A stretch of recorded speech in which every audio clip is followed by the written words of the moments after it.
अभी हम देखने वाले हैं डीमेरिट्स या फिर drawbacks of Bohr's atomic theory. ठीक है, स्टार्ट करते हैं। एक लाइन छोड़ो, स्टार डालो। Drawbacks of Bohr's atomic model, drawbacks of Bohr's atomic model. ठीक है, first point Bohr's atomic model stands true. Bohr's atomic model stands true only for hydrogen atom, or hydrogen like atom,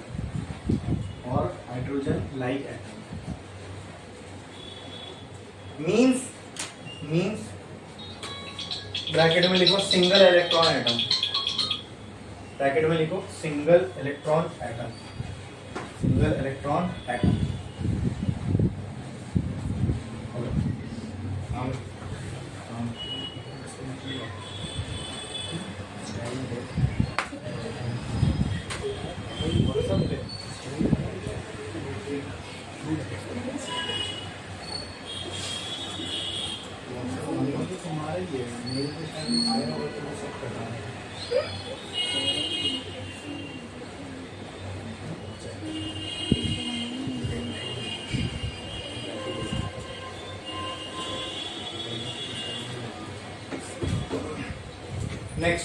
next point लिखो, लिखा आपने, it mean single electron atom, यानी Bohr's theory stands true only for those atoms which have single electron. ठीक है, तो multi electron वाले atoms के लिए बोर की थियरी फेल हो जाती है। सेकेंड पॉइंट,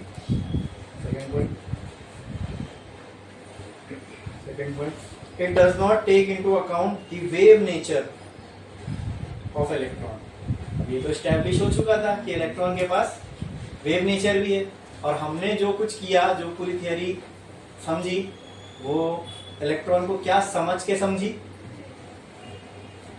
हमने जो अभी ये इलेक्ट्रॉन का स्ट्रक्चर, एटम का पूरा स्ट्रक्चर बनाया, इलेक्ट्रॉन को क्या समझ के बनाया?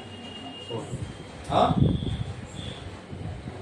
बोलो, पार्टिकल। ठीक है, इलेक्ट्रॉन के वेव नेचर की कोई बात की हमने इसमें नहीं, तो ये लिखो, वही हम लिख रहे हैं, it does not take into account the wave nature. ये कमी थी कि बोर ने इलेक्ट्रॉन के वेव नेचर को कंसीडर नहीं किया कि अगर इलेक्ट्रॉन वेव होता तो क्या होता। did not consider the wave nature of electron, which violates de Broglie's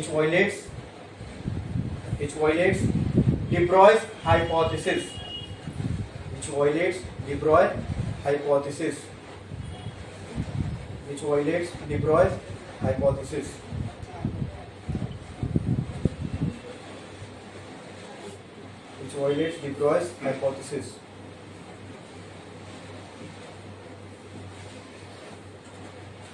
next point, अब अगर इलेक्ट्रॉन वेव है, जो कि है, साबित हो चुका है बराबर, तो जो क्वांटम लेवल के electron is also quantum particle, तो ये क्वांटम फिजिक्स के जो लॉ है उनको भी सेटिस्फाई करेगा।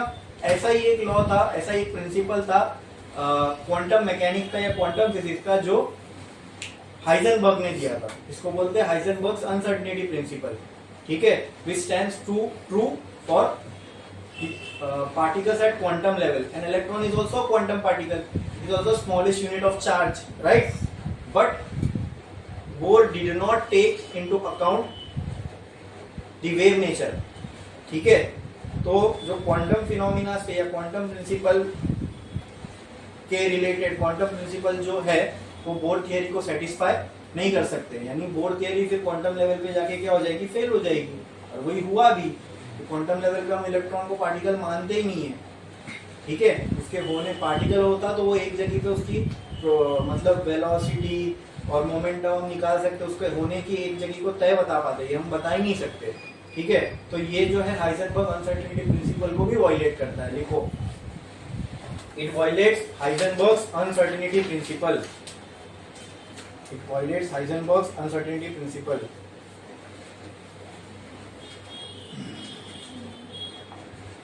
Next point. It could not explain it could not explain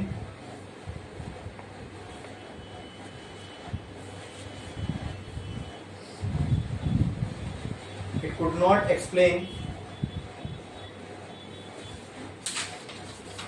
it could not explain the splitting of spectral lines, the splitting of spectral lines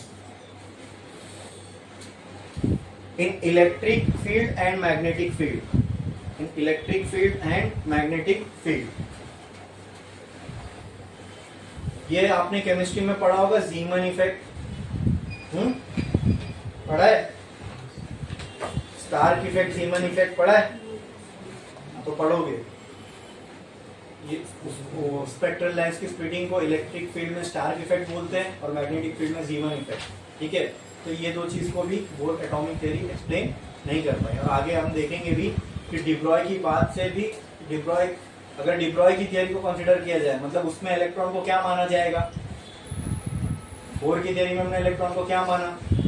particle. और डिब्रॉय की थ्योरी में इलेक्ट्रॉन को क्या माना जाएगा? वेव। हम देखेंगे अब डिब्रॉय की थ्योरी के हिसाब से भी अगर हम चले ना, तो बोर का जो पोस्टुलेट है वो ट्रू बैठता है। मतलब बोर ने पार्टिकल माना और डिब्रॉय ने वेव माना, और इलेक्ट्रॉन वो जो मोमेंटम का फॉर्मूला है वो दोनों से वही आ रहा है, मतलब इलेक्ट्रॉन वेव होने की जो चांसेस है वो भी ट्रू है, राइट। इससे बोर की थियरी को भी बूस्ट मिला, मतलब उसकी थियरी को सही माना गया। लेकिन बोर ने ये ड्रॉबैक था ना कि बोर ने इलेक्ट्रॉन के वेव नेचर को तो कंसीडर किया ही नहीं। ठीक है, तो देखेंगे हम आगे डिब्रॉय ने क्या कहा था इलेक्ट्रॉन के बारे में। ठीक है, इलेक्ट्रॉन क्या है और वो कौन सी वेव है वो भी देखते हैं। तो एक लाइन छोड़ो, स्टार डालो और लिखो, लिखो de Broglie's explanation, de Broglie's explanation for momentum of electron, for momentum of electron, for momentum of electron, considering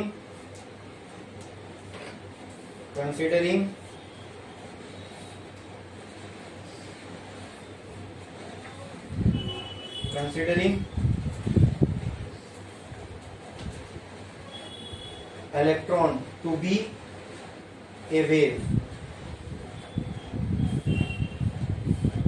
be a wave। देखा आपने?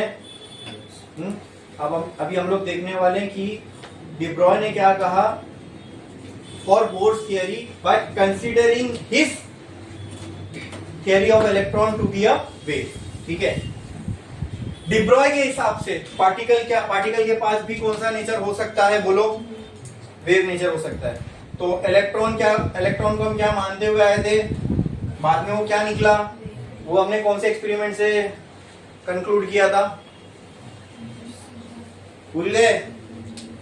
Deviation and Germer experiment, dual nature. उसमें से प्रूव हुआ था ना कि इलेक्ट्रॉन के पास क्या है?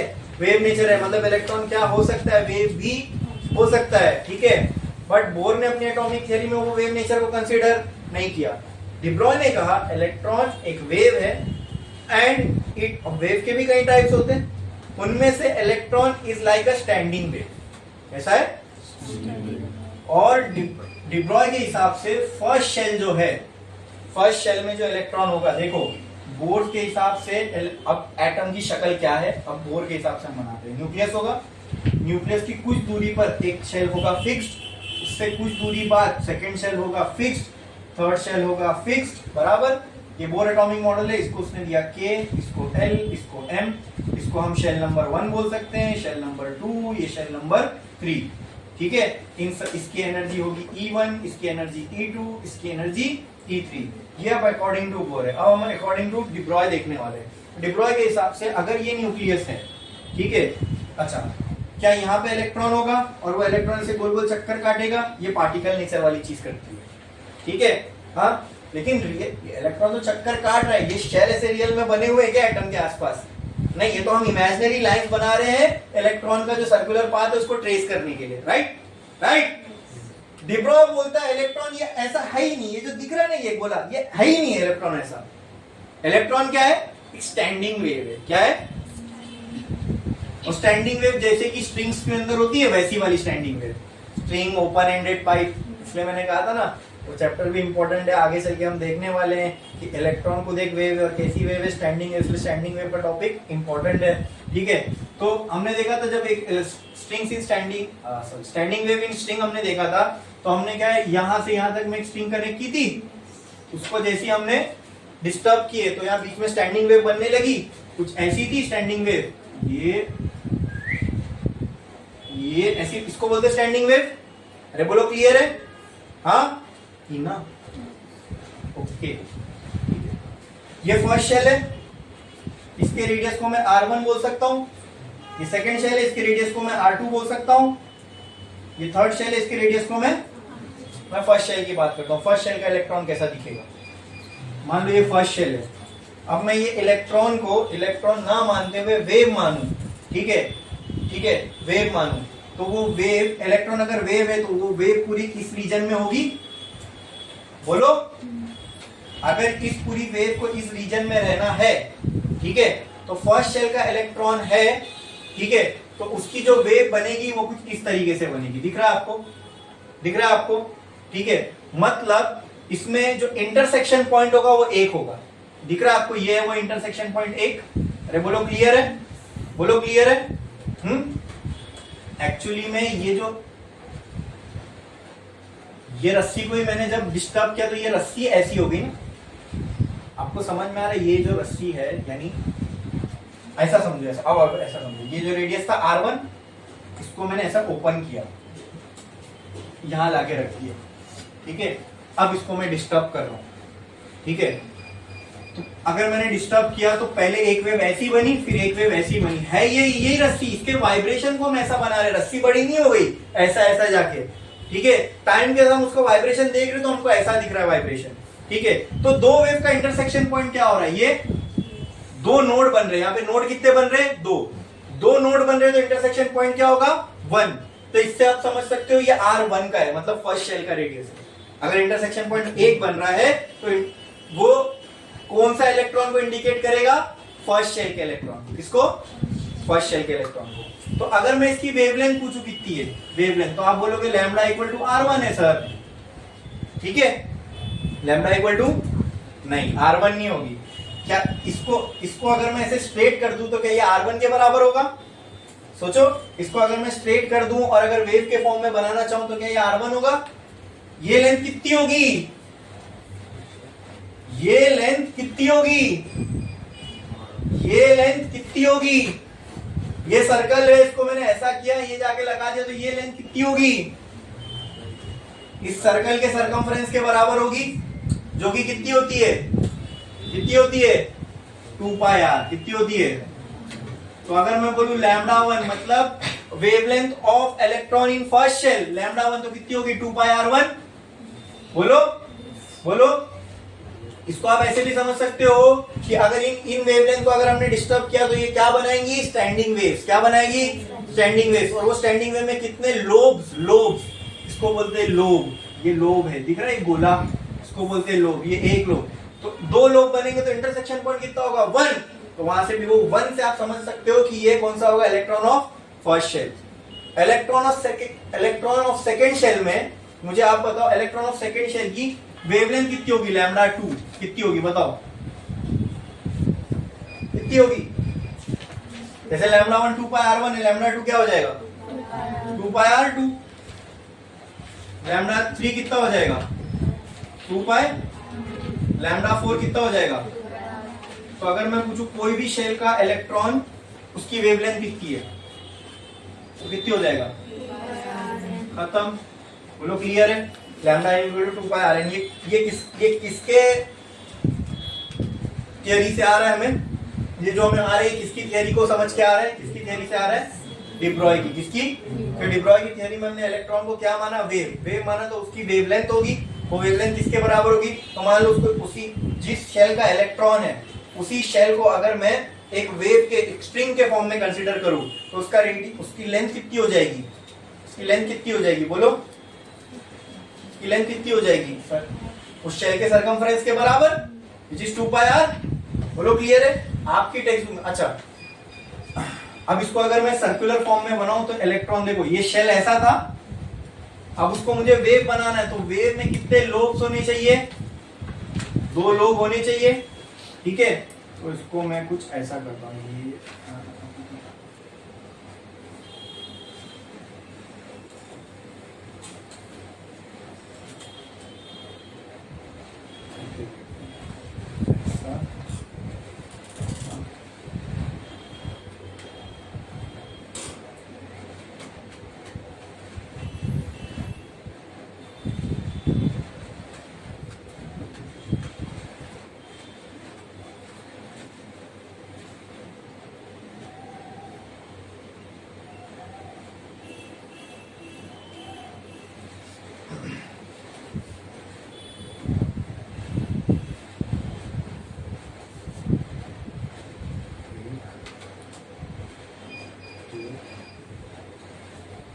एक का मेरे से नहीं बन रहा है, मैं आप लोगों को सेकेंड और थर्ड और फोर्थ का बना के बताता हूँ, वो बनाना और आसान है, ठीक है।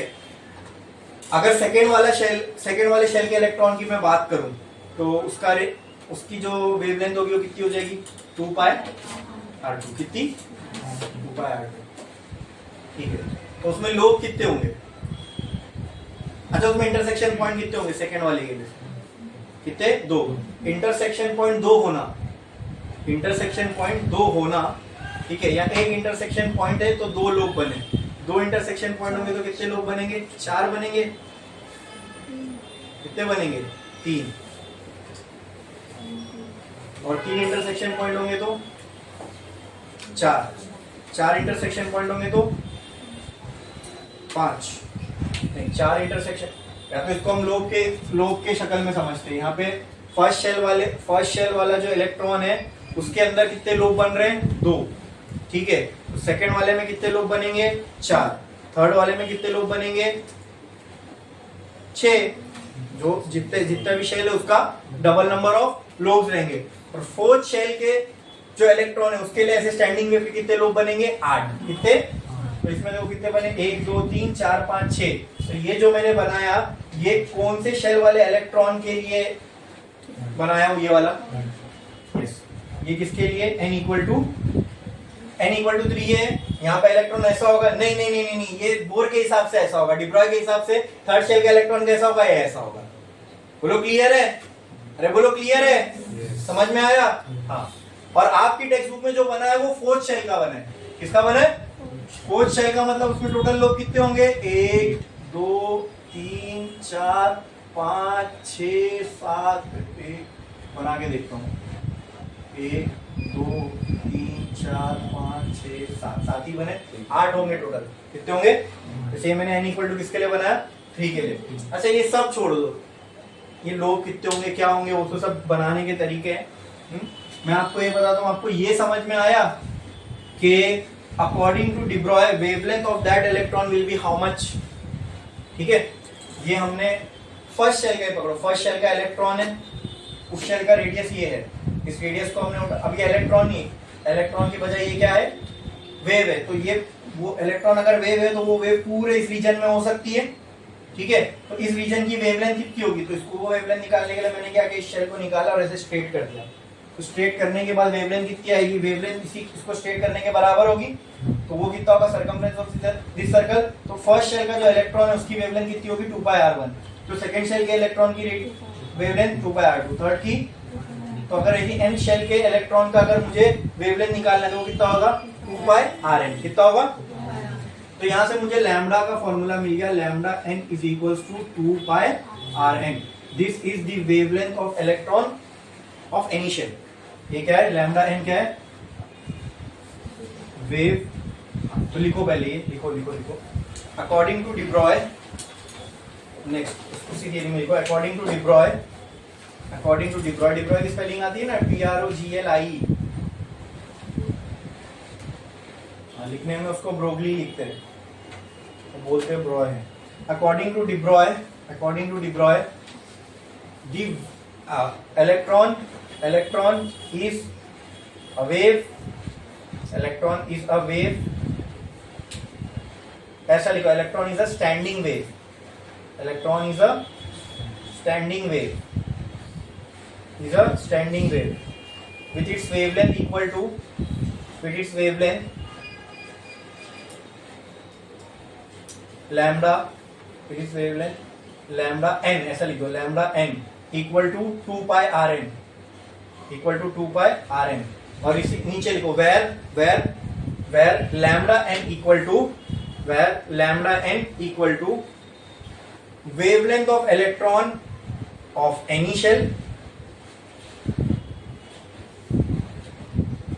जो n की वैल्यू होगी, जो भी n की वैल्यू होगी वो उस शेल के इलेक्ट्रॉन की वेवलेंथ होगी. बोलो क्लियर है? हाँ ठीक है. Next Rn equal to radius of any shell, radius of any shell, radius of any shell.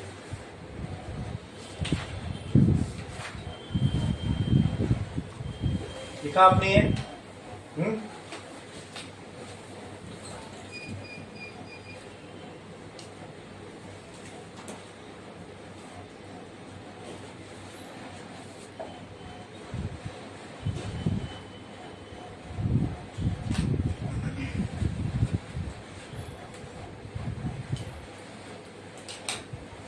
वो एंगुलर मोमेंटम का फॉर्मूला क्या होता है दोस्तों? अगर इलेक्ट्रॉनिक पार्टिकल है और वो एंगुलर मोमेंटम है उसके पास, तो उसका फॉर्मूला ये होता है mvr बराबर. अगर फर्स्ट शेल का इलेक्ट्रॉन है तो उसके लिए एंगुलर मोमेंटम क्या हो जाएगा? mvr1 बराबर. सेकेंड शेल का इलेक्ट्रॉन है तो mvr2, थर्ड शेल का इलेक्ट्रॉन है तो mvr3. ठीक है. और अगर n के लिए क्या हो जाएगा ये फॉर्मूला? mvr. बोलो क्लियर है? अरे बोलो क्लियर है? ठीक है, तो ये भी लिखो, ये भी लिखो.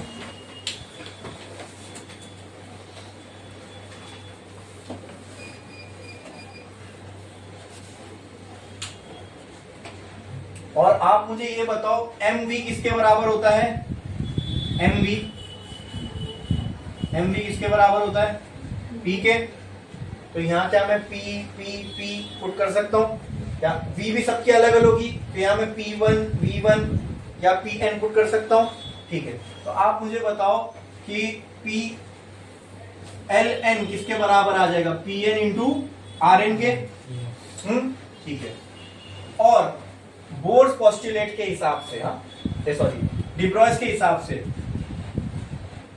p मोमेंटम किसके बराबर था? h बाय लैम्डा के. अरे बोलो. अच्छा, डिब्रॉय वेवलेंथ का फॉर्मूला बताओ. क्या ये था? p by h. हाँ, तो यहां से p क्या हो जाएगा? p क्या हो जाएगा? बोलो. Lambda into h. अगर यहाँ पे pn है तो ये क्या हो जाएगा? Lambda n into h. बोलो क्लियर? बोलो क्लियर? p की जगह पे मैं क्या पुट कर सकता हूं? ln बाय rn पुट कर सकता हूं. pn की जगह पे ln बाय rn पुट कर सकता हूं. तो यहाँ पे मैं ln by rn is equal to lambda n into h ये पुट करूं, चलेगा? हाँ, लैम्डा n की जगह पे मैं ये पूरा टर्म पुट करूं, चलेगा? देखो ln by rn is equal to lambda n की जगह ये पुट करूं 2 पाई rn इंटू h. ये rn इधर चला जाएगा. rn अगर इधर चला गया तो मुझे आप बताओ क्या ये 2 pi r square into h हो जाएगा? ठीक है. तो ये जो हमें एंगुलर मोमेंटम का मैथमेटिकल रिलेशन आ रहा है, ये किसके हिसाब से आ रहा है? डिब्रॉय के हिसाब से. ठीक है, अपन इसको और आसान करते हैं और इसको जो बोर का सेकेंड पोस्टुलेट था उसके हिसाब से लिखते हैं. ठीक है. अभी आपने क्या लिखा? ये एंगुलर मोमेंटम का टर्म लिखा mv इक्वल टू rn. ठीक है. देखो, according to de Broglie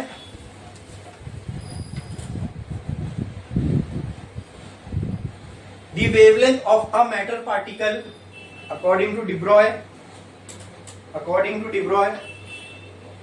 the wavelength of matter particle, the wavelength of a matter particle is equal to lambda is equal to lambda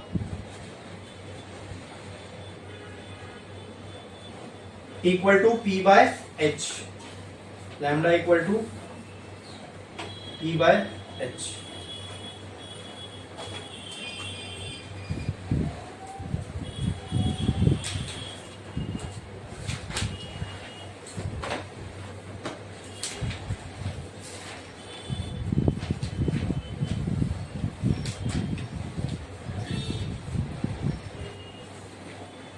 lambda equal to P by H है कि H by P है, तो H by P करो। Lambda is equal to H by P, ठीक है। और इसकी जगह पे हमने क्या पुट किया था,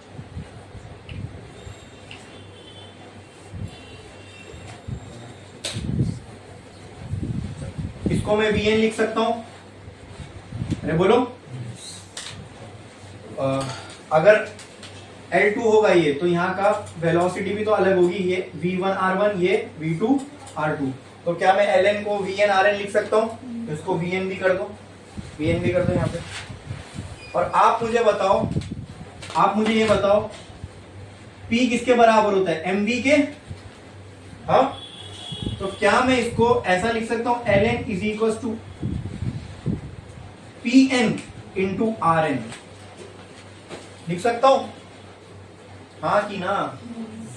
लिखो, Ln equal to P N into R N, P N into R N. लिखा आपने इतना?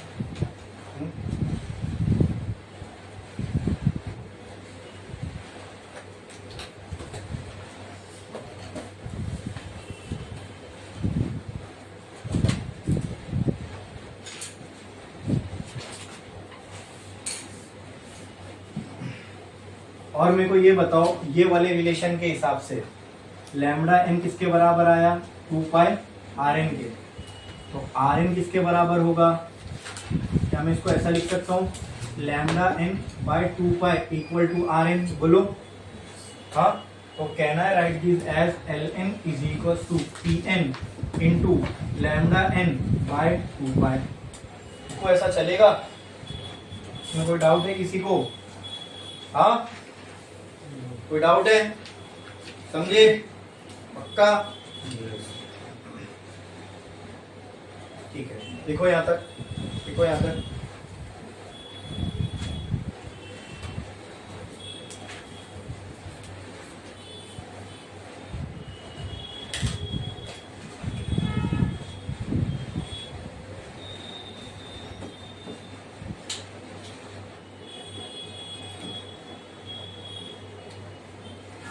अब डिब्रॉय के हिसाब से मुझे ये बताओ कि लैम्डा किसके बराबर है? अभी तो लिखा हमने, लैम्डा किसके बराबर है? h बाय पी के। तो लैम्डा n किसके बराबर होगा? h बाय पी एन के। तो क्या मैं वहां पे लैम्डा n की जगह h बाय पी एन लिख सकता हूँ? तो कहना write L N is equal to P N into lambda की जगह P N by 2 pi. Lambda n की जगह मैं क्या पुट कर सकता हूँ? h by P N. ये P N cancel. L N किसके बराबर आ गया? h बाय आइला। ये क्या है? हाँ, एल एन किसके बराबर आ गया? h बाय 2 पाई। मतलब L1 लिखना है तो 1h बाय 2 पाई करना पड़ेगा, L2 लिखना है तो 2h बाय 2 पाई करना पड़ेगा, L3 लिखना है तो 3h बाय 2 पाई। तो कहना है write from above L equal to NH by 2 pi, where n equal to 1 2 3 4। ये क्या है? ये क्या है? ये क्या है? Orbital angular momentum by whose theory? By whose theory? Bohr atomic theory. और अब हम किसकी थियरी लेके चल रहे हैं? ये सब P equal to H by lambda equal to H by P, ये सारी चीजें ये कौन दे रहा है हमें? ये तो डिब्रॉय की थियरी है। क्या डिब्रॉय की थियरी से angular momentum of an electron, ये सब हमने इलेक्ट्रॉन के लिए तो निकाला। क्या डिब्रॉय की थियरी से angular moment of electron is coming out to be NH by 2 pi as said by Bohr? Yes. तो इसने बोर की थियरी को और मजबूती दी, समझ में आ रहा है? लेकिन ये बोर की खामी थी कि उसने वेव नेचर को कंसीडर किया ही नहीं। लेकिन हाँ, अगर वेव नेचर कंसीडर कर भी रहे हैं तो बोर की थियरी से वो बात मैच कर रही है। यानी इससे क्या समझ में है कि बोर की थियरी है, सॉलिड है, उसका बेस जो है वो स्ट्रॉन्ग है, क्योंकि अगर हम वेव नेचर भी कंसीडर करें इलेक्ट्रॉन का तो वही आ रहा है जो बोर ने कहा था। समझा? क्लियर है? छापे आपने ये, छापो ये, लिखो लिखो, ये सब हो गया ना?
लिख लिया आपने?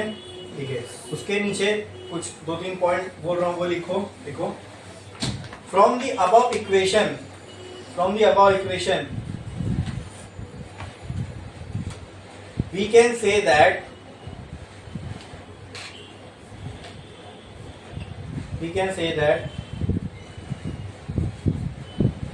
De Broglie's explanation for electrons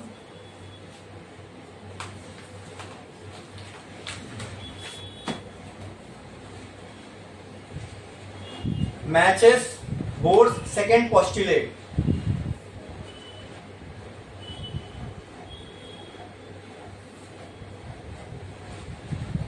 by which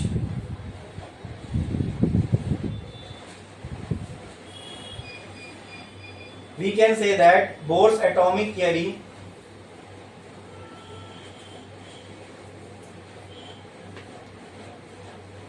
is correct if we consider electron to be a wave.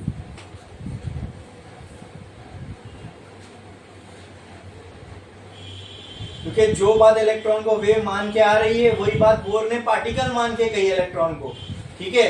तो बट जो उसकी थियरी से एंगुलर मोमेंटम की वैल्यू आ रही है फॉर एन इलेक्ट्रॉन, वही डी ब्रॉय की थियरी से भी वैल्यू आ रही है angular momentum of an electron.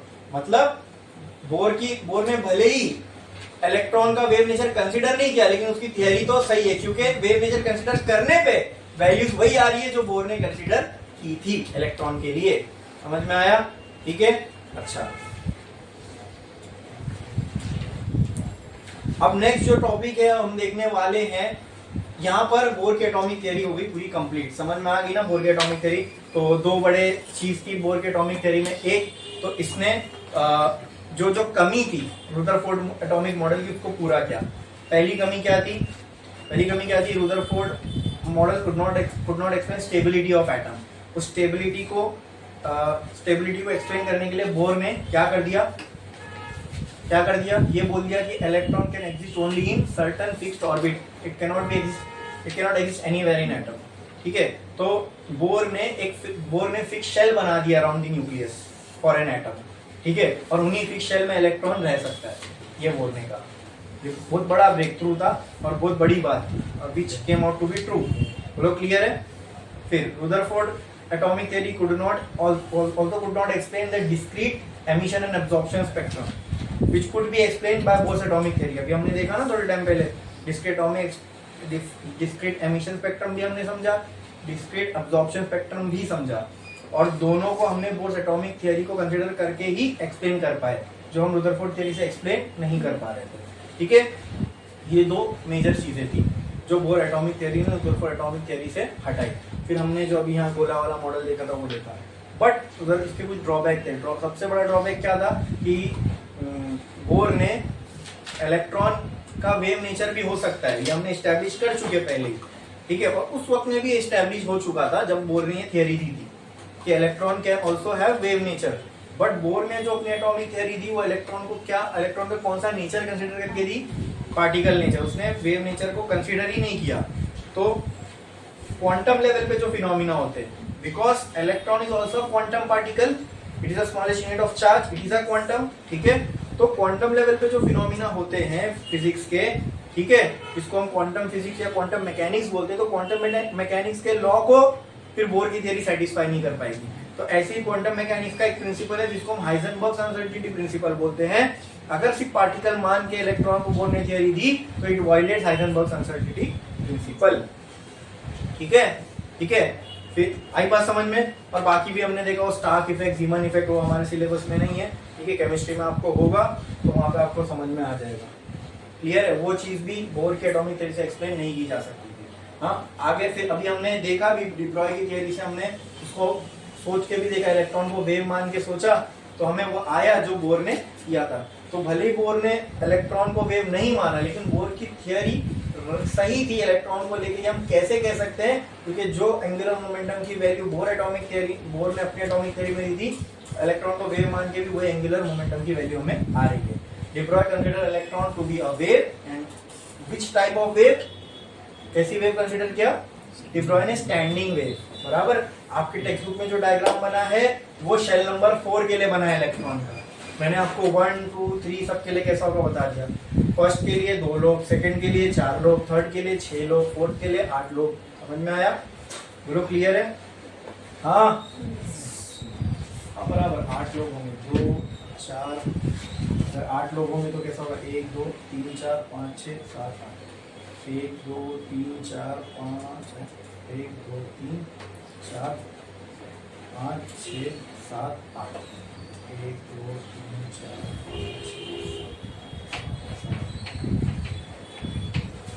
7, ठीक है, समझे।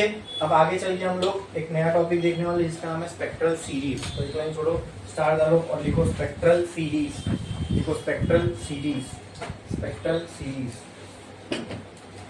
हाइड्रोजन एटम के लिए हमने समझा था कि इलेक्ट्रॉन फर्स्ट शेल से अगर कोई भी शेल पे जंप करता है, रिटर्न आने की उसकी क्या पॉसिबिलिटी है फर्स्ट शेल पे। मान लो इलेक्ट्रॉन जो है फर्स्ट शेल से जंप किया 10th शेल पे, ठीक है, तो 10 से क्या फर्स्ट पे ही आएगा वापस, नहीं, उसका मन है वो चाहे तो 9, 8, 7 ऐसा ऐसा करके भी आ सकता है, या इलेक्ट्रॉन सीधा 10 से 8 पे है फिर सीधा 1 पे है, ये भी हो सकता है। 10 से 7 पे है 1 पे है, ये भी हो सकता है। 10 से 7 पे है फिर 3 पे है फिर 2 पे है फिर 1 पे है, कुछ भी पॉसिबिलिटी हो सकती है। समझ में आया, जितने आप ऊपर जाओगे उतनी नंबर ऑफ पॉसिबिलिटीज आपकी बढ़ती चली जाएंगी,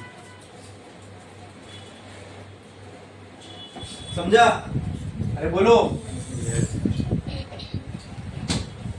तो ऐसी ही स्पेक्ट्रल लाइंस, ऐसी एनर्जी का ट्रांजिशन हमें देखना है, इसको हमने अलग अलग सीरीज बनाई, देखते हैं हम लोग स्पेक्ट्रल सीरीज क्या होती है। उसके लिए सबसे पहले हम लोगों को जो वो हाइड्रोजन के लिए जो हमने ग्राफ बनाया था ना, उसका मैंने आपको क्या नाम क्या लिखाया था, E वर्सेस N का। हाइड्रोजन के लिए जो एनर्जी लेवल का डायग्राम बना था ना, उसका नाम क्या लिखाया था, फॉर हाइड्रोजन एटम। तो वही एनर्जी लेवल डायग्राम अभी मैं वापस यहाँ पे बनाने वाला हूँ, ध्यान दो। इस वाली एक्सिस पे क्या होगी, इस वाली एक्सिस पे क्या होगी, एनर्जी क्या होगी, और ये स्पेक्ट्रल डायग्राम में हाइड्रोजन के लिए बना रहा हूँ, किसके लिए, हाइड्रोजन के लिए, ठीक है। यहाँ पे मैं लिखूंगा एनर्जी इन इलेक्ट्रॉन वोल्ट, बराबर। चलो और इसको ज्यादा हो गया, यहाँ पे मैं नंबर ऑफ शेल, ठीक है।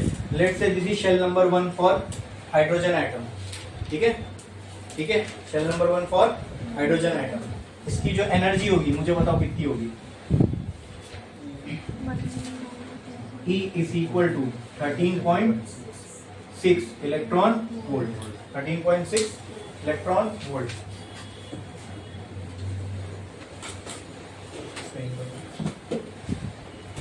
13.6 इलेक्ट्रॉन वोल्ट। अब जैसे जैसे मैं ऊपर जाऊं तो एनर्जी का गैप जो होगा शेल नंबर 2, 1 और 2 में गैप सबसे ज्यादा है एनर्जी का, ठीक है, ये हो गया शेल नंबर 2। अब हाइड्रोजन का ये फर्स्ट शेल है, सेकंड शेल कहाँ होगा, एनर्जी में इसके ऊपर ही होगा ना, अरे सेकंड वाला शेल इसके ऊपर ही बनेगा, तो अगर ऊपर बनेगा तो एनर्जी में वो इससे ऊपर ही होगा, बराबर कि नहीं। तो इसकी एनर्जी कितनी होगी बोलो, एनर्जी में ये इससे ज्यादा ही होगा, कितनी होगी, -3.6 4 इलेक्ट्रॉन वोल्ट। इतना क्लियर है? समझ में आया? है ना? ज्यादा एनर्जी माइनस में कम हो रही है, मतलब बढ़ रही है। क्लियर? फिर 2 और 3 में जो एनर्जी का गैप है वो इससे कम था, इनके बीच में एनर्जी का गैप और कम था, n इक्वल टू 3। यहाँ पे एनर्जी शेल नंबर 3 की एनर्जी कितनी है? 1.1 इलेक्ट्रॉन वोल्ट। अब जरा चेक करो, 1 और 2 में लगभग 10 का गैप है एनर्जी का, राइट? 3 और 2 में, मतलब ये थर्ड की एनर्जी, ये सॉरी ये सेकंड की एनर्जी और ये थर्ड की एनर्जी। थर्ड की एनर्जी और सेकंड की एनर्जी में देखो गैप कितना है? गैप कितना है? लगभग 1.5 का। तो ये गैप को कम बताना पड़ेगा ना इन दोनों से, समझा? फोर्थ वाले का n इक्वल टू 4 के लिए एनर्जी की वैल्यू क्या है? अब इन दोनों में गैप और कम है, मतलब वो गैप मुझे इन दोनों से कम बताना पड़ेगा। ठीक है, तो हमको दिख रहा है कि जैसे जैसे हम एनर्जी लेवल में अप जा रहे हैं वैसे वैसे एनर्जी कम होती जा रही है। और एनर्जी किसको अप्रोच कर रही है? जीरो को। अगर एनर्जी कम होती जा रही है, इसका मतलब हर दो लेवल के बीच का एनर्जी का गैप कम होते जा रहा है, यानी अगले का गैप और कम होगा। तो n इक्वल टू 5 के लिए बोलो एनर्जी की वैल्यू क्या होगी? क्या होगी? 54 इलेक्ट्रॉन वोल्ट होगी। बराबर? क्लियर है? ओ तो देखो उनमें और एनर्जी का गैप कम हो गया, 1.5 का था वहां 7 का हो गया। ठीक है, ये एनर्जी गैप और कम हो गया। तो हमको ये समझ में आ रहा है दोस्तों ये देखने से कि जैसे जैसे हम एनर्जी लेवल में ऊपर जा रहे हैं, एनर्जी जो है वो जीरो को अप्रोच कर रही है। बराबर? एनर्जी जीरो को तो अप्रोच कर रही है, साथ ही अगर ऐसा हो रहा है तो दो एनर्जी लेवल का गैप जो है आगे बढ़ते बढ़ते कम होता जा रहा है। तो एनर्जी जीरो कब होगी? इंफिनिटी पे। तो मैं बोला एनर्जी जीरो को अप्रोच करे, लेकिन जीरो कब होगी? ये गैप कम होता जाएगा, कम होता जाएगा, कम होता जाएगा, कम होता जाएगा। अरे तो जीरो कब होगा? अभी वो एग्जांपल देके मैंने आपको समझा ना, मैंने आपको 100 रुपए दिया, मैं बोला इसको आधा करते जाओ जब तक ये जीरो ना हो। 100 का पहले तो फटाफट आधा होगा, 50 होगा, 25 होगा, 12.5, 6.5, 12.5, 6.25, फिर 6 का और आधा करोगे, फिर और आधा करोगे, और आधा करोगे। अभी आधा आधा करते करते मैं बोल रहा हूँ आपको जीरो तक पहुंचना है, तो कब पहुंचोगे? वो तो पॉइंट के बाद जीरो पे आता ही रहेगा आधा, और आता ही रहेगा। कब पहुंचोगे जीरो पे? कभी नहीं, मतलब इंफिनिटी पे। ठीक है, तो कहना है इसे at n equal to infinity energy will be zero. देखो माइनस में चल रहा है ना, एनर्जी क्या हो जाएगी? n इक्वल टू इंफिनिटी पे जीरो।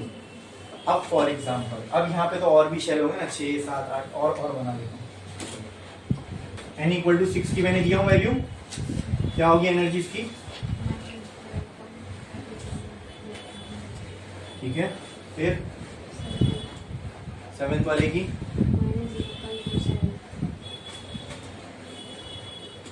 ऐसी और भी होगा 8, और इसमें तो और कम गैप होगा। हाँ ऐसा कुछ होगा। n इक्वल टू 8 की मैंने नहीं दिया। ठीक है, इतनी काफी है। मान लो दोस्तों इलेक्ट्रॉन जो है फर्स्ट शेल से उड़ा, एनर्जी दी हमने उसको बाहर से, तो इलेक्ट्रॉन लीव करेगा। मान लो ये फर्स्ट शेल में कोई इलेक्ट्रॉन है, इसको हमने भरपूर एनर्जी दे दी, ये यहाँ से उठा और गया 9वें शेल में। ठीक है, वहां चला तो गया, जो भी एनर्जी बाहर से मिली वो लेके। अब इसको वहां स्टेबल रहेगा क्या? ये नहीं। स्टेबल कहाँ रहेगा? ये जब बिलोंग करता है वहीं स्टेबल रहेगा। आप दुनिया में कहीं भी चले जाओ, सुकून की नींद कहाँ आती है? घर पे आती है ना, घर पे अपने बिस्तर पे, जहां हम फेमिलियर है कि हाँ आराम से, यहाँ एक सुकून वाली जगह है, तो उसके लिए इसका घर ये है। बराबर? तो ये कहीं पे भी जाए स्टेबल कहाँ होगा? अपने घर में। तो वहां गया, बेचैन होने लग गया, उसको वापस कहाँ आना है? अपने घर पे आएगा वापस। ठीक है, फिर आएगा तो वो सब हमने देखा, रेडिएशन एमिट करेगा और certain wavelength, certain energy. Okay, अब उस पर नहीं बात करें, वो सब हमने कर चुके। मैं बोल रहा हूँ आने की इसकी पॉसिबिलिटी है। 9वें से इसको आना कहाँ है? पहले पे आना है। ठीक है, अब 9वें से पहले पे आने के लिए मैं बोलता हूँ 9वें से डायरेक्ट पहले पे आ गया। बहुत लोगों को यही लगता है 1 से 9 पे गया, वापस आना है 9 से 1 पे आ जाएगा, लेकिन ऐसा होता नहीं ना। Electron can take any path of return, मतलब ये 9 से 1 पे भी आ सकता है, नो डाउट, लेकिन सिर्फ ये पाथ नहीं है। हो सकता है ये 9 से 5 पे है फिर 1 पे है, हो सकता है ये 9 से 8, 8 से 7, 7 से 6 से 5 ऐसा है फिर 1 पे है, हो सकता है 9 से 2 पे है फिर 1 पे है। समझ में आ रहा है? हाँ, अब मुझे आप बताओ फॉर एग्जांपल अगर ये 9 से 1 पे आया तो इतना जो एनर्जी गैप है क्या इतनी एनर्जी एमिट करेगा? तो वो एनर्जी क्या इस एनर्जी से अलग होगी जब वो 9 से 8 पे आए, 9 से 2 पे आएगा? तो मान लो 9 पे इसके पास एनर्जी है 100 और यहाँ पे एनर्जी इसके पास 10, ठीक है। तो यहां से यहाँ आने के लिए इसको 90 रिलीज करना है, लेकिन यहां से यहाँ आने पे मान लो 80 रिलीज करना पड़ेगा, यहां से यहाँ आने पे 70, यहां से यहाँ आने पे 60। तो यहाँ जब यहाँ आया तो 60 की एनर्जी रिलीज हुई, यहाँ आया तो 80 रिलीज हुई, यहाँ आया तो 90 रिलीज हुई। अलग अलग ट्रांजिशन पे एनर्जी अलग अलग रिलीज हो रही है। अगर अलग अलग ट्रांजिशन पे अलग अलग एनर्जी रिलीज हो रही है तो हर ट्रांजिशन की वेवलेंथ भी अलग होगी, बराबर बराबर। तो हमने क्या किया, ट्रांजिशन के हिसाब से सीरीज बना दी। क्या बना दी? फॉर एग्जाम्पल, अब समझो, फॉर एग्जाम्पल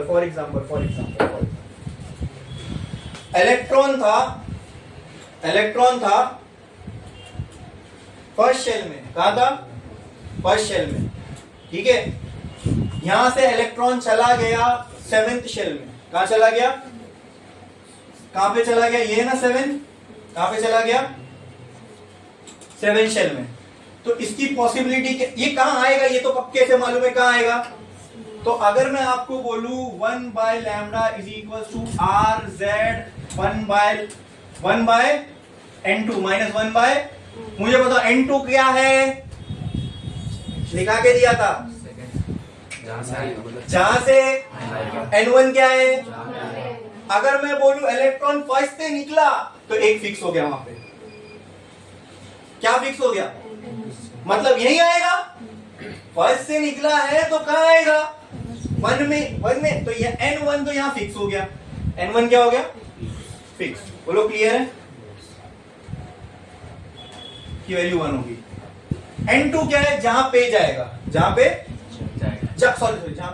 से आएगा, जहां आ कहीं से भी सकता है। बोलो क्लियर है? मैंने बोला 7वें पे गया तो जरूर नहीं 7वें पे आया, 7वें से 6ठे पे आया, फिर 6ठे से पहले पे आया, तो हमको तो दो ही ट्रांजिशन देखना है। चलो इलेक्ट्रॉन कहां गया? 7वें पे। तो जहां से गया ना भाई वो हम फिक्स कर सकते हैं, जहां से आएगा वो फिक्स, क्योंकि 1 पे ये 2 से भी आ सकता है, 3 से भी आ सकता है, 4 से भी आ सकता है, 5 से भी आ सकता है, और बोलो तो क्या इलेक्ट्रॉन 7 से 1 पे आ सकता है? ये हो सकता है इसका ट्रांजिशन? यस। क्या ऐसा ही हो सकता है? क्या ऐसा नहीं हो सकता इलेक्ट्रॉन 7 से 6 पे आया और फिर तो क्या ये भी हो सकता है इलेक्ट्रॉन का ट्रांजिशन? बोलो क्या ऐसा नहीं हो सकता कि इलेक्ट्रॉन पहले यहां से यहां आए और फिर यहां से यहां आए? बोलो क्या ये नहीं हो सकता इलेक्ट्रॉन पहले 7वें से यहां आए और फिर यहां से यहां आए? क्या ऐसा नहीं हो सकता कि इलेक्ट्रॉन पहले 7वें से यहां आए फिर यहां से यहां आए? क्या ऐसा नहीं हो सकता इलेक्ट्रॉन पहले 7वें से यहां आए फिर यहां से यहां आए? अब सारी पॉसिबिलिटी होगी इसमें कंसीडर। अरे बोलो, अगर मैंने ये सारी पॉसिबिलिटी कंसीडर कर ली और मैंने हर एक के लिए एनर्जी निकाल ली, फॉर एग्जांपल मान लो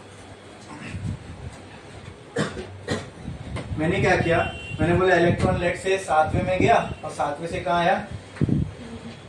अच्छा, ऐसे इलेक्ट्रॉन कहां पे हो सकता है? इंफिनिटी पे हो सकता है। और क्या इंफिनिटी से इलेक्ट्रॉन डायरेक्ट इधर गिर सकता है?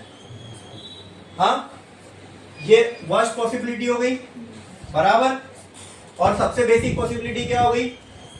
ये सेकंड में आके गिरे। तो बोलो ये एनर्जी मैं निकाल सकता हूं, ये वाली एनर्जी क्या मैं निकाल सकता हूं? बोलो ठीक है। अगर मान लो अगर इलेक्ट्रॉन इनफाइनाइट से सीधा 1 पे आया, अच्छा मैंने तो कहा 7 पे गया, लेकिन क्या इलेक्ट्रॉन 7 पे ही जा सकता है? 8, 9, 10 पे नहीं जा सकता? क्या इनफाइनाइट पे नहीं जा सकता? मैं तो वर्स्ट पॉसिबिलिटी कर रहा हूं। मान लो इलेक्ट्रॉन कहां चला गया? इंफिनिटी पे। कहां पे गया? कहां पे गया? कहां पे गया? इलेक्ट्रॉन गया इंफिनिटी पे, ठीक है, ठीक है। और एग्जांपल कंसीडर करता हूं, आप भी इंफिनिटी से 1 पे रहा है, तो वो तो फिक्स ही हो गया n1। अब n2 की वैल्यू क्या हो जाएगी अगर मैं बोलूं इंफिनिटी से आ रहा है तो? अरे बोलो n2 की वैल्यू क्या हो जाएगी? कहां से आ रहा है? तो n2 की वैल्यू क्या हो जाएगी? Infinity. 1/λ is equal to, r की वैल्यू क्या थी? 1.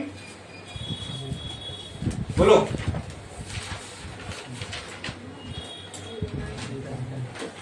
09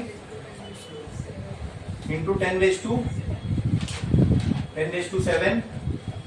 बराबर इंटू हाइड्रोजन के लिए कर रहा हूं तो z की वैल्यू 1, 1/n2 की वैल्यू इंफिनिटी को मैं 1/0 लिख सकता हूं, ये 0 ऊपर जाएगा, 0/1 तो ये पूरा टर्म क्या होने वाला है 0, माइनस 1/n1 की वैल्यू, तो क्या बचा यहाँ -1, कहने से 1/λ इज इक्वल टू 1.09 इंटू 10⁻⁷, ये हो जाएगा ऐसे। बोलो क्लियर है? लैम्डा की वैल्यू क्या आ जाएगी, lambda will be equal to 1/-1.09 into 10⁻⁷। बोलो इतना क्लियर है? अरे बोलो ये समझ में आया पक्का? इसको सॉल्व करोगे तो कुछ तो वैल्यू आएगी, ठीक है? वो वैल्यू किसकी होगी, मतलब सर अगर इलेक्ट्रॉन इंफिनिटी से 0 पे आ रहा है तो वो वेवलेंथ का मतलब क्या, अगर इलेक्ट्रॉन इंफिनिटी से शेल नंबर 1 पे आ रहा है इसका वो वेवलेंथ आ रही है, इसका मतलब क्या कि इलेक्ट्रॉन जो रेडिएशन एमिट करेगा उसकी वेवलेंथ वो होगी, समझे? फॉर एग्जांपल अगर इलेक्ट्रॉन छठे से लेके फर्स्ट में आ रहा है तो n1 तो 1 हो गया, n2 की वैल्यू 6, उस फॉर्मूले में पुट करोगे तो वेवलेंथ की एक वैल्यू आएगी। इसका मतलब क्या, जब इलेक्ट्रॉन 6 से फर्स्ट में आएगा तो जो रेडिएशन एमिट करेगा उसकी वेवलेंथ वो होगी। समझ में आया? ठीक है, अब समझो, अब मेरी बात समझो। तो ऐसा तो मैं अगर 7 से पकड़ू तो 7 से 6, 7 से 1 पे आने पे क्या होगा, 6 से 1 पे आने पे क्या होगा, यहाँ पे क्या होगा, यहाँ पे क्या होगा। अच्छा मुझे मान लो अगर 7 से 1 वाली वैल्यू पता है, 6 से 1 वाली वैल्यू पता है, तो मैं 7 की एनर्जी और 6 की एनर्जी को माइनस करके एनर्जी गैप निकाल सकता हूँ। बोलो क्लियर है? तो मैं कुछ भी निकाल सकता हूँ अगर मैंने हर एक से फर्स्ट पे आने की पॉसिबिलिटी निकाल लिया तो। मैं वही तो कर रहा हूँ, इंफिनिटी से फर्स्ट पे आने की पॉसिबिलिटी और यहाँ से यहाँ आने की पॉसिबिलिटी। अरे बोलो क्लियर है? सबसे ज्यादा एनर्जी का गैप कहाँ पे होगा, इंफिनिटी से 1 पे कि 2 से 1 पे? इंफिनिटी से 1 पे। जहां एनर्जी का गैप ज्यादा होगा वहां वेवलेंथ का क्या होगा, ज्यादा होगी कि कम होगी? जहां एनर्जी सबसे ज्यादा वहां वेवलेंथ सबसे कम, जहां एनर्जी गैप सबसे कम वहां वेवलेंथ, तो इसको हम बोलते हैं लॉन्गेस्ट वेवलेंथ। क्या बोलते हैं? Longest wavelength. ठीक है, इसको क्या बोलेंगे, शॉर्टेस्ट वेवलेंथ। अरे बोलो क्लियर है? अच्छा अब कोई बैठा फुर्सत में और उसने इनफाइनाइट से लेके 1 तक हर एक एनर्जी का, अब इसमें करोड़ों ट्रांजिशन हो सकते हैं। इनफाइनाइट से आप देख रहे हो ना, तो यहां पे ऐसे कितने ट्रांजिशन हो सकते हैं, इनफाइनाइट से 1, 7 से 1, 6 से 1, 5 से 1, ऐसे कितने ट्रांजिशन, मतलब यहां से यहां ट्रांजिशन हुआ इसका। बोलो क्लियर है? ऐसे कितने ट्रांजिशन हो सकते हैं इनफाइनाइट। तो आपको मान लो एक मैक्सिमम वैल्यू आएगी वेवलेंथ की और एक मिनिमम वैल्यू आएगी वेवलेंथ की, और बीच में भी बहुत सारी वैल्यू आएगी वेवलेंथ की। क्या वो डिक्रीजिंग ऑर्डर में होगी? और यहां से देखूं तो यहां पर वेवलेंथ डिक्रीजिंग ऑर्डर में होगी। क्या वेवलेंथ एक प्रॉपर सीरीज में आ रही है? ठीक है, तो इसको हम कहते हैं सीरीज। क्या कहते हैं? और इस पर्टिकुलर सीरीज को हमने एक नाम दिया, we call this series as Lyman series. क्या बोलते हैं इसको? Lyman series. अब क्या फर्स्ट वाले शेल का इलेक्ट्रॉन जम करके ऊपर जा सकता है, सेकंड वाले का क्या नहीं जा सकता? अगर सेकंड वाले का इलेक्ट्रॉन जम करके ऊपर गया, ठीक है, कहीं भी जा सकता है, लेकिन आएगा कहां? अब n1 की वैल्यू क्या होगी? 2। कहां तक जा सकता है? तो मैं बोल सकता हूं गया, मैं बोलता हूं, लेकिन इंफिनिटी से आएगा कहां? 2 पे ही आएगा। या 8 में से कहां आ सकता है? जरूरी नहीं हो सकता है इंफिनिटी से 8 पे, फिर 8 से यहां आए। फिर क्या 7 से भी 2 पे आ सकता है? क्या 6 से 2 पे आ सकता है? क्या 5 से 2 पे? क्या 4 से 2 पे? क्या 3? अब कोई पॉसिबिलिटी है आने की? नहीं। ठीक है, ये ट्रांजिशन में एनर्जी का गैप ज्यादा है कि ये ट्रांजिशन में एनर्जी का गैप ज्यादा है? इसमें तो ये कौन सी वेवलेंथ होगी? Shortest wavelength. ये कौन सी वेवलेंथ होगी? क्या ये भी अपने आप में एक सीरीज बन जाएगी? जब कहीं से भी इलेक्ट्रॉन सेकंड में आए, इस सीरीज को हम लोग बोलते हैं बामर सीरीज। बोलते हैं? इतना क्लियर है? क्या सेकंड वाले इलेक्ट्रॉन उड़ के जा सकता है और फर्स्ट वाले ही जा सकता है? क्या थर्ड वाला इलेक्ट्रॉन उड़ के नहीं जा सकता? हाँ, इनमें ये एनर्जी गैप कभी नहीं आ सकता, इसलिए हमने वो सीरीज को अलग कर दी है कि एक पॉसिबिलिटी इसमें खत्म, अब अगली सीरीज यहां से चालू। क्या सेकंड वाले जा सकते हैं, थर्ड वाले नहीं जा सकते? जा सकते। थर्ड वाला कहां तक जा सकता है? जाने दिया, लेकिन आएगा कहां? आखिर आएगा कहां? किसकी वैल्यू फिक्स हो गई? फिर पहले लाइमन सीरीज, फिर बामर सीरीज। तो जो नेक्स्ट सीरीज है, मतलब इलेक्ट्रॉन कहीं से कहीं पे भी जाए और थर्ड में भी आए, इसको बोलते हैं हम लोग पाशन सीरीज। ठीक है, बनाता हूं। क्या फर्स्ट सेकंड थर्ड वाले जा सकते हैं? फोर्थ वाला नहीं जा सकता? जा सकता है। कहां तक जा सकता है? लेकिन आएगा कहां? तो किसकी वैल्यू फिक्स हो गई? अब वो सीरीज के लिए N1 की वैल्यू क्या होगी? 1, सॉरी N1 की वैल्यू क्या होगी? 4। उस सीरीज को बोलते हैं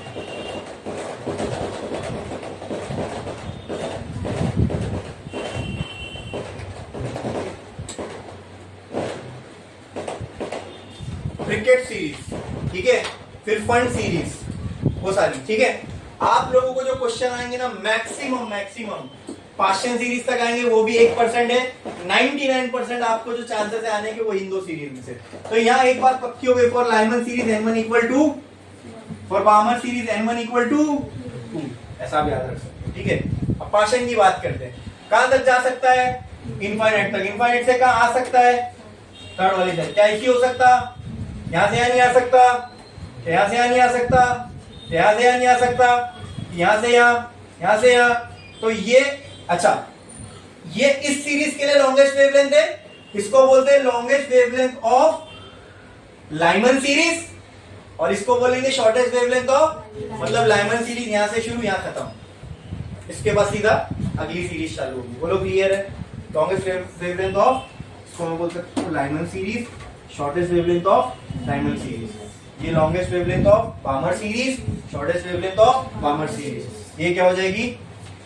longest wavelength of partial series, इसको बोलते हैं। ठीक है, यहाँ पे N1 की वैल्यू क्या फिक्स हो गई? 3। और ये क्या हो जाएगी? शॉर्टेस्ट वेवलेंथ ऑफ, मतलब ये वेवलेंथ से वेवलेंथ तक पार्शियल सीरीज मानी जाएगी, ये वेवलेंथ से वेवलेंथ तक बामर सीरीज मानी जाएगी, ये वेवलेंथ से वेवलेंथ तक लाइमन सीरीज मानी जाएगी, उसके बाद ब्रिकेट सीरीज, उसके बाद फंड सीरीज। बोलो क्लियर है?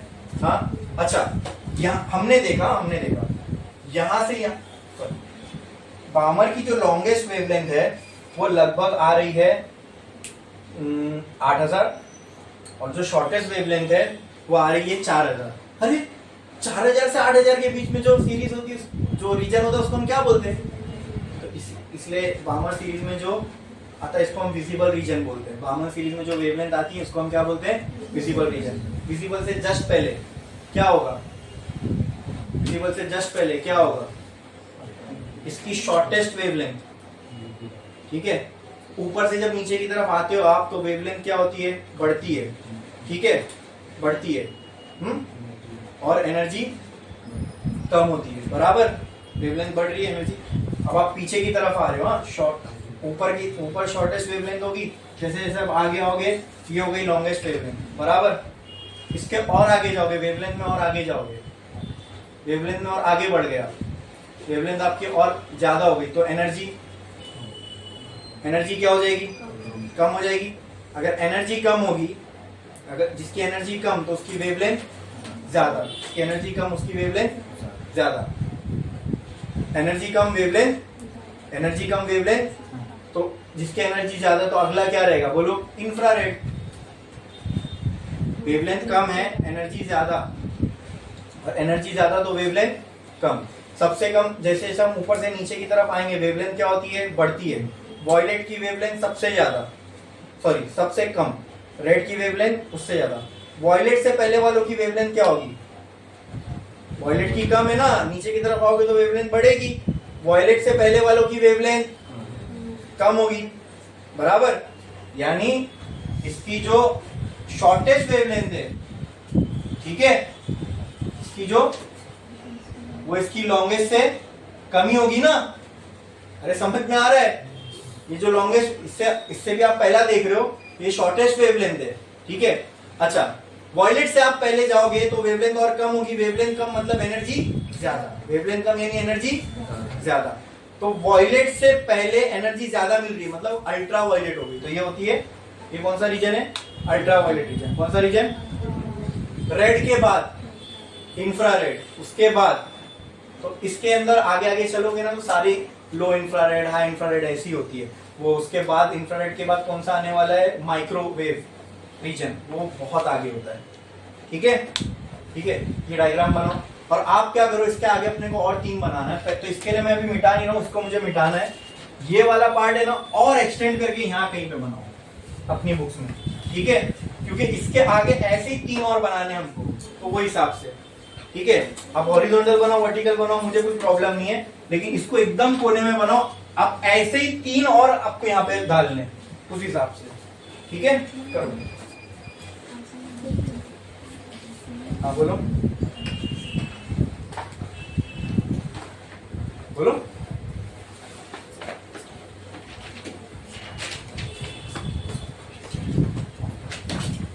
टेक्स्ट बुक में तो आपको सिर्फ पार्शियल सीरीज तक ही है, तो इतना ही बना लो, पूरा बना लो, पूरा बना लो। मैं आगे के भी 3 आपको बता देता हूँ, ठीक है, लेकिन आपके बोर्ड में सिर्फ पार्शियल सीरीज तक ही आपको।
अब ये सब सीरीज को मिला के जो टॉपिक है उसको बोलते हैं स्पेक्ट्रल सीरीज।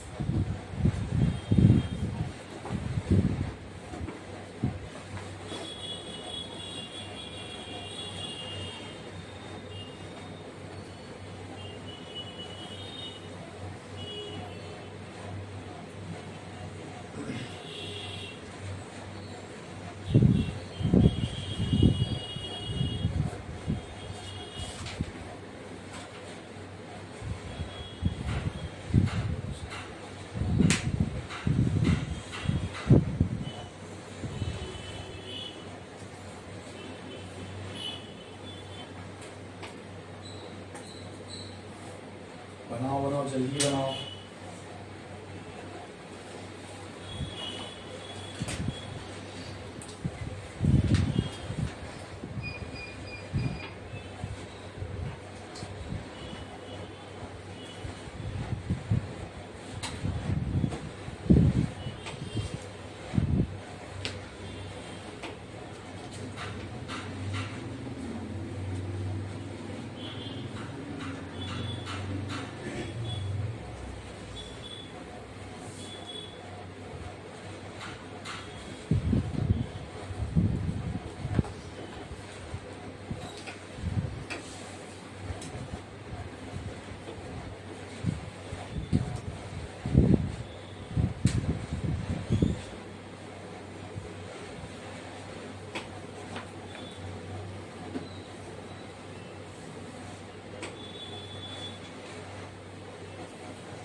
लिख लिया आपने, ये सब भी लिखा, Lyman series n equal to 1, देखो जल्दी। अब हमने तो सिर्फ 3 तक देखा कि 3 वाला इलेक्ट्रॉन उड़ के जाएगा कहीं पे भी इंफिनिटी तक, क्या 3 वाला ही जा सकता है, 4 वाला नहीं जा सकता? 4 वाला उड़ के जाएगा तो आएगा कहाँ पे? 4 पे आएगा, उस सीरीज को बोलते हैं ब्रैकेट सीरीज, ठीक है। क्या 4 वाला ही जा सकता है, 5 वाला नहीं जा सकता? 5 पे आएगा तो उसको सीरीज को बोलते हैं फंड सीरीज। क्या 5 वाला ही जा सकता है, 6 वाला नहीं जा सकता? 6 से उड़ के कहीं पे भी आएगा तो उसको बोलते हैं हम्फ्री सीरीज। उसके बाद 7वें के लिए भी 8वें के लिए भी, लेकिन उतना सा अपने को पढ़ना नहीं है, अपने को 3 में अपने जपत है, 3 में अपने को सरेंडर कर देना है बस। 3 वाले को उड़ाए बस, वहां तक अपनी लिमिट है।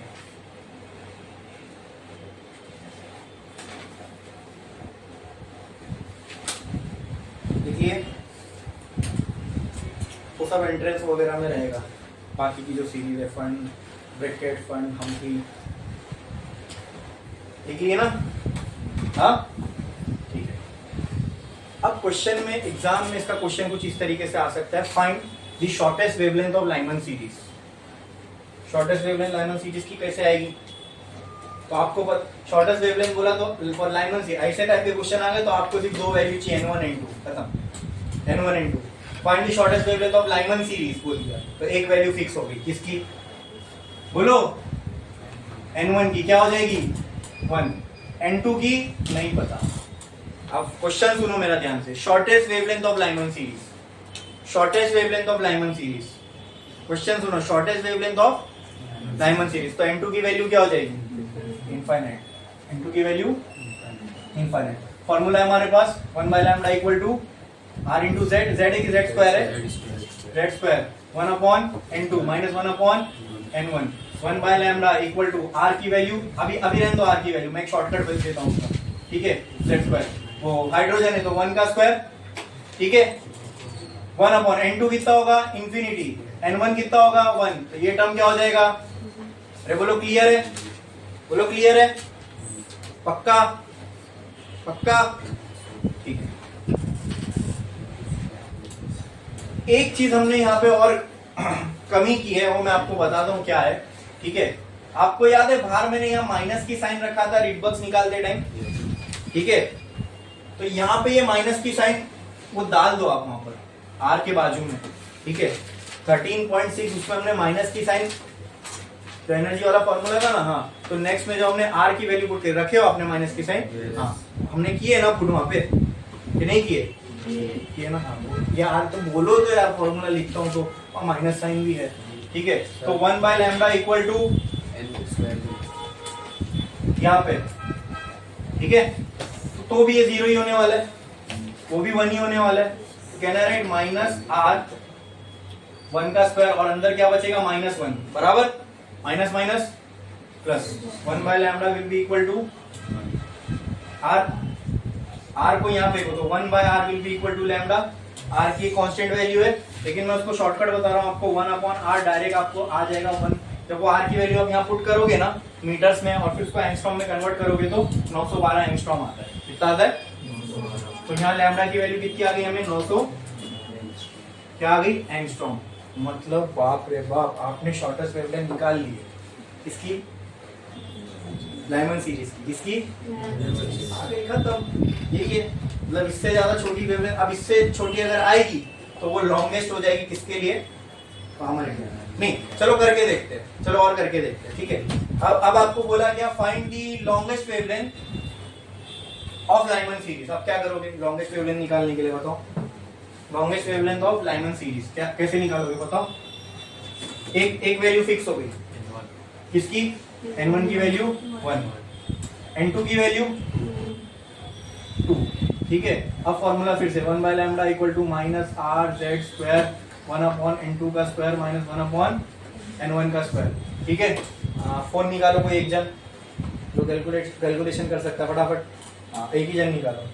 तो 1 by lambda equal to R को ऐसी रहने दो, जेड की वैल्यू तो 1 है उसको भी वर्टाइज कर दो, 1 अपॉन n2 की जगह 2, तो ये हो जाएगा 4 माइनस यहाँ आ जाएगा 1।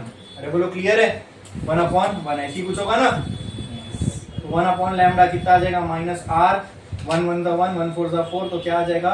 -3/4 -3 बाय माइनस माइनस प्लस, तो 1 by lambda is equals to 3r by 4। r इधर ये उधर, तो ये सीधा बोलते 4 इधर 3 इधर 3r इधर, क्लियर है?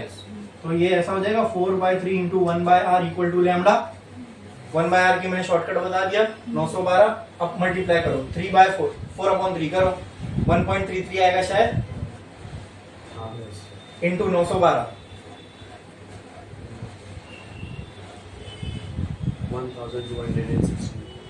1216 एंगस्ट्रॉम आ गई, आनी भी चाहिए थी।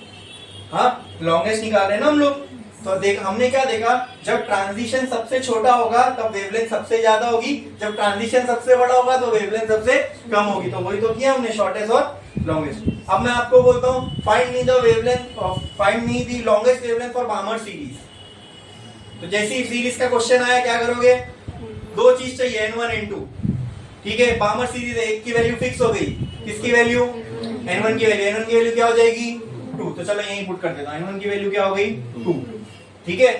कौन सी निकालने बोला मैंने, लॉन्गेस्ट, तो लॉन्गेस्ट है तो n2 की वैल्यू 3, तो यहाँ पे क्या आ जाएगा 2 1 जा 3 1 जा, ऊपर क्या हो जाएगा 3 माइनस 2, मतलब क्या बचा -1।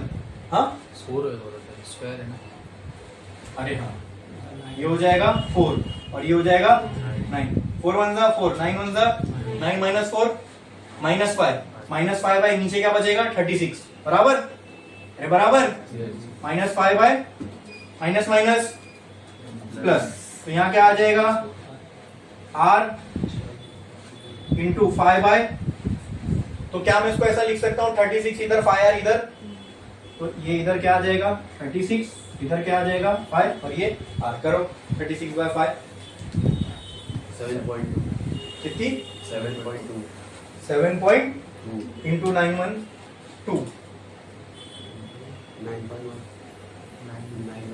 6,566.4 6566 बताया एंगस्ट्रॉम, ठीक है? लॉन्गेस्ट है ना, लगभग वही मैं आपको बताता ना 4000 से 8000, तो एकदम 8000 तो नहीं होगी, लेकिन उसके करीब करीब है 6000 समथिंग, ये लॉन्गेस्ट विजिबल रेंज में क्या है हमारी विजिबल रेंज में है 4000 से 8000 हमारी विजिबल रेंज है। क्या इसकी लॉन्गेस्ट मतलब सबसे ज्यादा वाली भी हमारी विजिबल रेंज में, अरे बोलो क्लियर है? तो आप इस डायरेक्शन में जाओगे, उस ग्राफ में भी बना देना, आप जैसे जैसे इस डायरेक्शन में जाओगे वेवलेंथ इंक्रीजेस, बराबर, सही बात है। इसकी जो लॉन्गेस्ट आई थी वो कितनी थी, लॉन्गेस्ट आई थी वो कितनी थी, अरे वो लॉन्गेस्ट वाली कितनी थी वो, हाँ इसकी लॉन्गेस्ट कितनी थी 900, भाई लॉन्गेस्ट कितनी थी इसकी वेवलेंथ, जैसे जैसे अब यहां से यहां गए, ठीक है, ये अगर 1 पे ही आ रहा है तो इससे इस डायरेक्शन में जा रहे हो, ये कौन सी थी इसकी शॉर्टेस्ट वेवलेंथ, ठीक है? एक सीरीज के लिए तो इससे यहां तक जाओगे तो वेवलेंथ खत्म होगी, लेकिन मैं स्पेक्ट्रल की बात कर रहा हूं, ओवरऑल स्पेक्ट्रल सीरीज की। दिख रहा है आपको बार्मर की जो लॉन्गेस्ट है वो कितनी आ रही है 6000, हाँ तो ये इसकी क्या थी शॉर्टेस्ट थी, ठीक है? और इसकी जो नेक्स्ट आ रही है वो कितनी आ रही है, और अगर मैं आपको बोलूं इसकी शॉर्टेस्ट निकालो इसकी बार्मर की, ठीक है, तो उसके लिए क्या करोगे, n2 की वैल्यू इंफिनिटी, n1 की वैल्यू 2, ये फिर मैथ बचती है, समझ में आया? अरे क्वेश्चन सॉल्व कैसे करना है वो समझ में आया ना? हाँ बस यहाँ पे अपना स्पेक्ट्रल सीरीज हो गया कंप्लीट, बोलो क्लियर है? ये लैम्डा, लेकिन अगर कंफ्यूजन हो रहा है तो मत लिखो ये लैम्डा, चलेगा। लैम्डा इंक्रीजेस का मतलब मैं क्या बोल रहा हूँ, यहाँ से ये साइड पे जाओगे तो जो ओवरऑल वैल्यू है लैम्डा की, जैसे यहाँ से आप देख रहे हो ये सीरीज की, तो टोटल वैल्यू लैम्डा की बढ़ेगी, ठीक है? तो इस सीरीज के अंदर ये सीरीज जो जिस रीजन में लाई करती है उसका हम बोलते हैं अल्ट्रा वायलेट रीजन, ये विजिबल रीजन है। कौन सा रीजन है ये, विजिबल रीजन। मैंने क्या कहा, वेवलेंथ बढ़ रही है ना, तो इसकी वेवलेंथ कम होगी, इसकी वेवलेंथ कम मतलब एनर्जी ज्यादा मतलब अल्ट्रा वायलेट, ये लास्ट में इसके रेड होगी विजिबल के, वेवलेंथ और बढ़ेगी तो एनर्जी कम होगी, तो रेड के बाद एनर्जी कम मतलब इंफ्रारेड। कौन सी रेड, इंफ्रारेड, ये भी लिख दो आप, ठीक है? पार्शियल series falls under infrared region, Balmer series fall under visible region and Lyman series fall under ultraviolet region. ठीक है, ठीक है, यहाँ पे अपनी स्पेक्ट्रल सीरीज खत्म। क्वेश्चन कैसे आएंगे समझ में आया ना, सॉल्व कैसे करना समझ में आया ना। बामर पाशन ये सब के ऊपर कोई भी क्वेश्चन है सिर्फ दो वैल्यू मालूम होना चाहिए, वो क्या n1 n2, उसमें से भी एक हमको मालूम होती है, तीन ही तो है, लाइमन बामर पाशन, लाइमन के लिए 1, बामर के लिए 2, पाशन के लिए 3। कंसेप्चुअली समझो, याद नहीं रखना है इसके लिए याद नहीं रखना है। पाशन के लिए 3 क्यों है, क्योंकि थर्ड वाले शेल से अगर इलेक्ट्रॉन उड़ के गया कहीं पे भी तो आने का वाला है, तो जहां आने वाला है उसकी वैल्यू फिक्स हो गई n1 की। बोलो क्लियर, बोलो क्लियर। तो इस हिसाब से हमने किया, समझ में आया, बोलो क्लियर है। ठीक है, आज के लिए बस इतना ही, बाकी का हम देखेंगे नेक्स्ट लेक्चर में।